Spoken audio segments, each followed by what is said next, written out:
Capital TV का खास show Rahul का अग्निपथ देख रहे हैं आप। मैं हूं आपके साथ पूजा। आज सुप्रीम कोर्ट ने भारतीय सेना पर आपत्तिजनक टिप्पणी को लेकर राहुल गांधी को जमकर फटकारा है। कोर्ट ने राहुल गांधी से सीधा पूछा कि आपको कैसे पता चला कि चीन ने भारत की 2000 वर्ग किलोमीटर जमीन पर कब्जा कर लिया है। सुप्रीम कोर्ट ने यह भी कहा कि अगर आप सच्चे भारतीय होते तो ऐसा नहीं कहते। तो सुप्रीम कोर्ट में कैसे राहुल गांधी को पड़ी डांट आपको बताएंगे। साथ ही राहुल गांधी जो लगातार एसआईआर का विरोध कर रहे हैं, एसआईआर पर संसद में भी बवाल मचा है। राहुल गांधी चुनाव आयोग पर भी सवाल खड़े कर रहे हैं, पर फर्जी वोटिंग का दावा कर बुरे फंस भी गए हैं। फंसे अपने नेता के ही चक्कर में हैं। दरअसल कांग्रेस नेता और पूर्व मंत्री एच नागेश ने पहले दावा किया था कि उनके पास कर्नाटक में चुनावी धांधली के ठोस सबूत है, लेकिन अब नागेश ने कर्नाटक के सीईओ को पत्र लिखकर अप्रैल 2023 में जमा की गई शिकायत की प्रतियां मांगी, जिसमें उन्होंने महादेवपुरा विधानसभा क्षेत्र में मतदाता सूची में फर्जी एंट्री का आरोप लगाया था। मगर चौंकाने वाली बात यह है कि चुनाव आयोग ने यह कह दिया कि उन्होंने कोई ऐसी जानकारी दी ही नहीं। मतलब जिन सबूतों के आधार पर राहुल गांधी कह रहे थे फर्जी वोटिंग हुआ है, अब वही गायब बताया जा रहा है। तो कैसे सुप्रीम कोर्ट, चुनाव आयोग, झूठे दावे और एसआईआर पर फंसे हैं राहुल गांधी, आज इसी पे चर्चा करेंगे। और चर्चा के लिए मेरे साथ स्टूडियो में मौजूद हैं कैपिटल टीवी के एग्जीक्यूटिव एडिटर राजीव जी। सर, आपका बहुत बहुत स्वागत है। धन्यवाद। पहले सुप्रीम कोर्ट को लेकर चर्चा कर लेते हैं। राहुल गांधी को लगता था कि वो कुछ भी बोल देंगे, कोई कुछ नहीं कहेगा, लेकिन सुप्रीम कोर्ट ने जिस तरह से सवाल खड़े किए हैं, किस तरह से बुरी फजीहत हुई है आज? देखिए, जिस तरीके से सुप्रीम कोर्ट की टिप्पणी आई, दो जजों की टिप्पणियां आई है, वो फैसले में शामिल तो नहीं होंगे, लेकिन सुप्रीम कोर्ट के जजों की टिप्पणियां फैसलों से ज़्यादा महत्वपूर्ण होते हैं। इसीलिए जितने टिप्पणियां इन लोगों की रही है, उसको विपक्ष ने अपना हथियार बनाया है कि देखो ईडी के खिलाफ क्या टिप्पणी की। जैसे कुछ दिन पहले ईडी पर ही मामला चल रहा था और उसमें सीजेआई वीआर गवई ने कहा कि देखिए किस तरीके से पॉलिटिकल इस्तेमाल ईडी का होता है, वो हमसे छिपा हुआ नहीं है। एक लाइन की टिप्पणी, ये फैसला नहीं था कि ईडी गलत है या सही है, बल्कि एक टिप्पणी की गई और उस टिप्पणी के बाद वीआर गवई कुछ दिनों के लिए विपक्ष के हीरो बन गए और सामना में आर्टिकल छापे जाने लगे। ईडी के समर्थन में कैसे सरकार खड़ी है और ईडी के पॉलिटिकल एजेंडे के आधार पर इस्तेमाल के लिए कैसे सुप्रीम कोर्ट से टिप्पणी की गई, इसी बात को लेकर इन लोगों ने सुप्रीम कोर्ट की सराहना की। अब फिर करो सराहना, क्योंकि फैसला तो नहीं आया। फैसले में तो 3 सप्ताह की रोक लगाई गई प्रोसीडिंग के ऊपर, लेकिन जो टिप्पणियां हैं जजों की, वो दिखाता है कि टिप्पणी करने में तो ये स्वतंत्र हैं, लेकिन फैसला लेने में कहीं न कहीं कोई प्रेशर, दबाव आ जाता है। पहला सवाल इनका था, आपके इंफॉर्मेशन के सोर्सेस क्या हैं, ये बताना चाहिए। क्या गलवान गए थे कि कहाँ गलवान गए थे और वहां जाकर इंच फित्ता लेकर आपने नपाई की, या फिर चीन के इंफॉर्मेशन के आधार पर आपने ये बात कही? क्योंकि चीन भी हमेशा नक्शा बनाता है, भारत का भी अपना नक्शा है, ग्लोबल लेवल पर भी अपने तरीके से नक्शे बनाए जाते हैं। भारत जो नक्शा बनाता है उसमें पीओके, ये जो पीओके का क्षेत्र है वो हमारा क्षेत्र माना जाता है। पाकिस्तान वही नक्शे को तो नहीं मानता, पाकिस्तान मानता है पीओके उसका क्षेत्र है। लेकिन भारत के नक्शे को अगर गलत तरीके से भारत के अंदर इस्तेमाल किया जाएगा तो उसके खिलाफ देशद्रोह का केस चलेगा। उसी तरीके से चीन अपना नक्शा बनाता है, जिसमें कई बार अरुणाचल प्रदेश का पूरा क्षेत्र ही वो अपने क्षेत्र में शामिल कर लेता है, जिस पर भी विवाद हुआ। भारत ने कई बार चीन के उस नक्शे का विरोध किया है, उसके बाद उसने पलटी भी मारी है।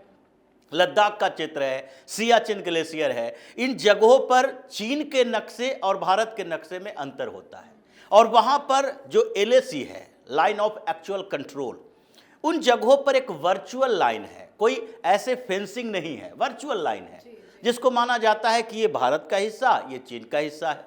और उसमें उस वर्चुअल लाइन में कभी कभी परिवर्तन होते रहते हैं, क्योंकि वो बर्फीला जगह है, बर्फ और उसके बाद बारिश, बर्फ के समय में वो थोड़े इधर उधर हो जाते हैं। चीन अगर अंदर की तरफ आए तो भारत की सेनाओं से फिर से पीछे धकेलती है। अब ये समस्या वहाँ चलती है। तो राहुल गांधी से जो सवाल किया गया है, सुप्रीम कोर्ट ने सवाल किया, अभिषेक मनु सिंह भी वहां पर लड़खड़ाते हुए नजर आए इन सवालों के बाद कि हमें तो बोलने की स्वतंत्रता है। जज ने कहा, दीपांकर दत्त और एजी मसीह, ये 2 जज की बेंच थी। इन्होंने पूछा, आपको बोलने की स्वतंत्रता है तो कब कहां कैसे बोलेंगे, इसके ऊपर भी कुछ रोक लगी हुई है। ऐसा नहीं है कि बोलने की स्वतंत्रता है तो कुछ भी बोल जाएं, देश के खिलाफ जहर उगल दें और उसके खिलाफ कोई कार्रवाई ना हो। ये सारी टिप्पणियां चल रही थी अंदर में, और ये सवाल का जवाब अभिषेक मनु सिंह भी नहीं दे पाए कि उन्हें ये जानकारी मिली कैसे। आप कौन से पुख्ता सबूत की बात करते हो, क्योंकि आप कोई छोटे मोटे व्यक्ति तो हो नहीं, अभी लीडर ऑफ अपोजिशन हो, कांग्रेस के बड़े नेता रहे हो, आपकी पार्टी की सरकार सबसे ज्यादा समय तक यहां रही, आपको पार्टी के लोग ही पार्टी हाईकमान बुलाते हैं। जो कांग्रेस के राष्ट्रीय अध्यक्ष हैं वो भी कहते हैं हाईकमान का आदेश आएगा, मतलब राहुल गांधी का आदेश आएगा। तो ऐसे इतने बड़े नेता होके आपने इंफॉर्मेशन का सोर्स नहीं बताया। आप पत्रकार तो है नहीं जिससे कहा जाए कि भाई इंफॉर्मेशन का स्रोत बताओ, तो वो फिर ये कहना शुरू कर देगा कि नहीं इंफॉर्मेशन के स्रोत बताएंगे और सोर्सेस की जानकारी मिल जाएगी तो उन सोर्सेस को नुकसान हो सकता है, उसके ऊपर हमले हो सकते हैं, परेशानियां पैदा हो सकती है। मतलब साफ है कि आपने चीन के नक्शे की स्टडी की, चीन का इंफॉर्मेशन लिया और उसके आधार पर आपने ये जानकारी देश के लोगों को देने की कोशिश की कि देखो जैसे चीन हमें भ्रमित करता है, उसका एक व्यक्ति यहां पर है राहुल गांधी, वो लोगों को भ्रमित कर रहा है। और इस आधार पर अगर जो सवाल तो उठे थे कि चीन और भारत के बीच संघर्ष हुआ और संघर्ष में चीन की सेना भी मारा गया और भारत के सैनिक भी कुछ शहीद हुए, गालवान संघर्ष की बात है। और आपने कहा कि भारत के सैनिकों की पिटाई हुई, इस पर भी बड़ी लंबी बहस हुई और सीजेआई गवाई ने बार बार कहा ये कौन सा शब्द है, आप कैजुअलिटी की बात कर रहे हो। अभिषेक मनु सिंह भी लड़खड़ाते हुए बोले कि हम तो लोगों को सच्चाई बता रहे थे, कैजुअलिटी जो हुई। इसी पर दीपांकर दत्त ने कहा कि कैजुअलिटी हुई और कौन से ऐसे संघर्ष होते हैं जब युद्ध चल रहा है तो कैजुअलिटी ना हो, एक तरफा चीजें चले। इस बात को लेकर आप ऐसे शब्दों का इस्तेमाल करोगे। आपका जो क्लाइंट है वो राहुल गांधी, वो लीडर ऑफ अपोजिशन है और लीडर ऑफ अपोजिशन का काम इतना क्षुद्र छोटा हो सकता है कि आप संसद में ये सवाल उठाओ। यही से दूसरे सवाल पैदा होता है कि लीडर ऑफ अपोजिशन की कुर्सी की बात जिस तरीके से कहा जस्टिस ने, वो तो ये इशारा करता है कि लीडर ऑफ अपोजिशन के पद से इनको इस्तीफा दे देना चाहिए। वो सीधे पूछ रहे हैं आप नेता प्रतिपक्ष बनने के लायक हैं? नेता प्रतिपक्ष की भाषा ऐसी होती है, ये तरीके ऐसे होते हैं, इस तरह देश के खिलाफ बात करते हैं। उसी पर तो बात हुई कि ये सच्चा भारतीय है भी कि नहीं। अगर भारतीय होता तो भारत के खिलाफ बोलता। एक कुर्सी के लालच में आप पूरे भारत के खिलाफ देशद्रोह कर रहे हो, देशवासियों को गुमराह कर रहे हो। और इसी के बात को लेकर कहा कि नेता प्रतिपक्ष बनने की क्षमता नहीं है। ये अगर नेता प्रतिपक्ष है तो कम से कम सदन में ये आवाज उठाते, बात करते। उसके बाद सदन की बात को सुप्रीम कोर्ट में चैलेंज नहीं किया जाता, लेकिन सदन में तो किया जाता। इनके ऊपर बड़ी फर्जी दस्तावेजों का आरोप सदन में चल रहा है।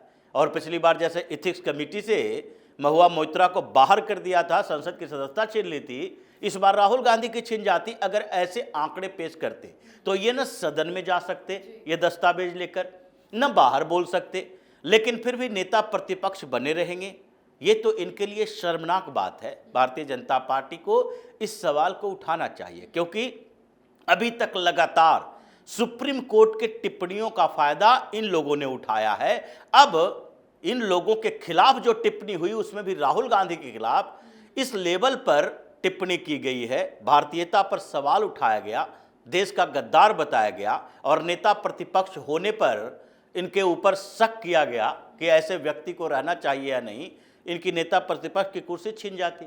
जो अब इनको हर समय ये बात याद दिलानी चाहिए कि सुप्रीम कोर्ट ने आपके खिलाफ क्या क्या टिप्पणी की है और इसलिए ये फैसला राहुल गांधी के पक्ष में माना जा सकता है, क्योंकि 3 सप्ताह तक प्रोसीडिंग को पर स्टे लगा दिया गया। लेकिन ये टिप्पणियां तो राहुल गांधी या अभिषेक मनु सिंह भी आइए जो चट्टे बट्टे बैठे हैं इनके, इन सब को सुप्रीम कोर्ट में सुनवाई के दौरान ऐसी बेइज्जत किया गया है, उसके बाद ये सुप्रीम कोर्ट के दरवाजे पर जाते हैं तो ये बेशर्मी इनकी होगी। लेकिन सिर्फ एक जगह बेइज्जती नहीं होती है, कई ऐसे मामले हैं जहां पे राहुल गांधी की बेइज्जती होती है। सर, उन्होंने जो चुनाव आयोग पे आरोप लगाए, वोट चोरी का आरोप लगाया कर्नाटक को लेकर, वो कहते हैं कि सबूत है, प्रेस कॉन्फ्रेंस करने वाले थे, लेकिन कोई सबूत ही नहीं है, उसकी जानकारी मिल रही है। ये तो लगता है कि जैसे एटम बम जो है वो सुतली बम बन गया है। हाँ। इन्होंने क्या आरोप लगाया? इनके जो पूर्व मंत्री नागेश, उसने क्या आरोप लगाया? देखिए, मेरे क्षेत्र में 44,000 वोट से जीत हुई है भारतीय जनता पार्टी की, और वैसे स्थिति में हमारे पास जो सबूत है कि इस पूरे असेंबली कंस्टिट्यूएंसी में तकरीबन 55-60 हजार वोट फर्जी है। अब ये आरोप इनका है कि वो फर्जी सारे वोट है जो भारतीय जनता पार्टी के हैं, और इसलिए हमारी जो हार है उसको कैंसिल करो, हम जीत जाते। यही इनका आरोप है। अब इस आरोप के आधार पर ये जो बार बार चीट पुर्जा और लेकर चल रहे हैं वोटर आईडी कार्ड, इनको बिहार में जाकर देखना चाहिए, क्योंकि वहां तो डिस्ट्रिक्ट वाइड आंकड़े आ गए। बिहार में एक यात्रा निकालेंगे राहुल गांधी। बिल्कुल निकालें, और वो निकालें और जाकर किशनगंज, कटिहार, अररिया, पूर्णिया, सुपौल, इन सारे जगहों पर पूछे कि कितने लोग ऐसे हैं जो फर्जीवाड़े में पकड़े गए या फिर जिसको गलत तरीके से वोट काट दिया गया है। अभी तक इन लोगों ने 65 लाख में से 15 भी ऐसे सबूत नहीं सुप्रीम कोर्ट में दिए। पिछली बार के सुनवाई में सीधे इनसे यही सवाल किया गया था कि 65 लाख वोट काटे गए हैं और कहते हैं कि फर्जीवाड़ा हो रहा है। तो आप कम से कम 15 तो ऐसे लाएं कि ये भाई मरा हुआ घोषित कर दिया गया है, ये अभी जीवित है। एक भी आपके पास सबूत नहीं है। कपिल सिब्बल ने इसी बात पर कहा था कि नहीं, हमें सारे आंकड़े चाहिए, सारे आंकड़े भी आ गए।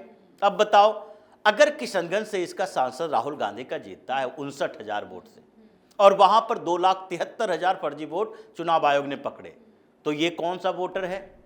किशनगंज का वोटर अगर फर्जी 2,73,000 है और ये 59,000 से जीतता है, तो उसमें तो 59,000 2,73,000 से घटाओगे तो ये इसकी हार हो जाती, मतलब फर्जी वोटर से जीते हो।